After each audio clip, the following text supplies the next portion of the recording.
喺上世紀90年代，喺學生以及小青年群體裏頭，流行過一啲奇奇怪怪嘅詞彙，比如劈友、擺場、老笠、收靚、搭馬、有雷氣、仆邊條友、刮邊個出嚟，仲有老梁之前視頻提到過嘅揼冰等等，呢啲都係當年嘅江湖黑話。呢啲詞語或者已經唔再通用，但係經歷過嗰個年代嘅人都會對呢啲字眼印象深刻。今集老梁舊話重提，再同大家講下當年嗰啲江湖傳聞。出生於70、80年代嘅老 BB 都知道，90年代有好多後生仔女都深受香港古惑仔電影嘅影響，中意模仿劇中人物嘅言行舉止。上面提到嗰啲江湖黑話，好多都係源自當時黑社會題材嘅影視作品。嗰陣有啲10零20歲嘅後生仔女，唔單止模仿古惑仔嘅言行，甚至會模仿劇情，組建類似電影裏頭嘅幫派社團。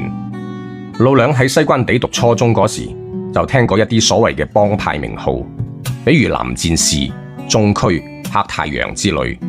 據講呢啲都係當時比較響朵，即係比較有名嘅幫會。呢啲傳說中勢力強大嘅組織，通常會有幾個特徵。首先就係要夠搭馬，即係成員人數眾多。至於點為之搭馬，就要睇擺場嗰時能夠搬到幾多人馬出嚟。有傳言話嗰時喺烈士陵園門口廣場，經常會有幫派擺場，據講每次出動100-200人都係家常便飯。而呢啲所謂嘅擺場，好多都係虛張聲勢，而真正嘅衝突通常只會發生喺大眾視野之外。仲有就係呢啲大幫會中意散播謠言，行事高調，未見其人先聞其聲。比如我細時偶爾就會聽到同學仔講，某某組織邊日會出嚟掃場，要刮邊條友出嚟講數。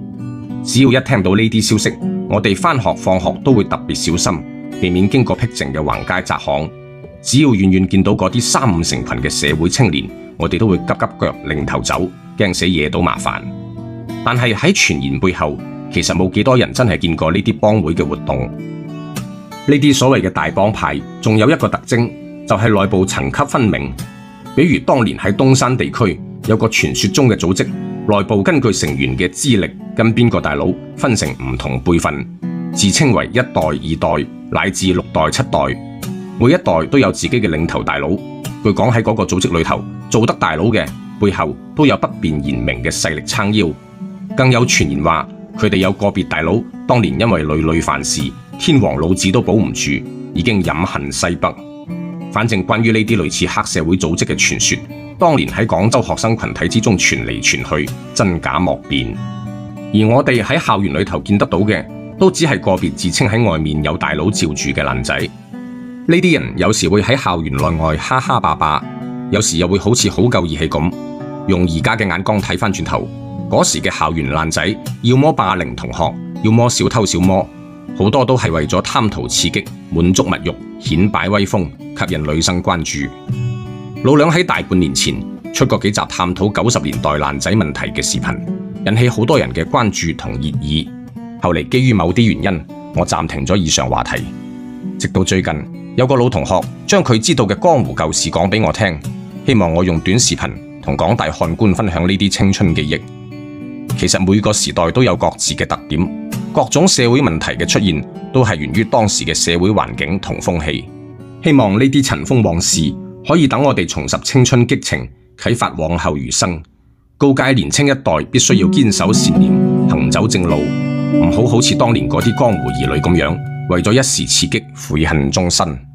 如果各位漢官想老梁繼續呢個話題，就唔該你哋按老規矩喺評論區度留低你嘅睇法同見解，我會睇住大家嘅反應以及視頻播放嘅效果，及時調整創作方向同更新速度。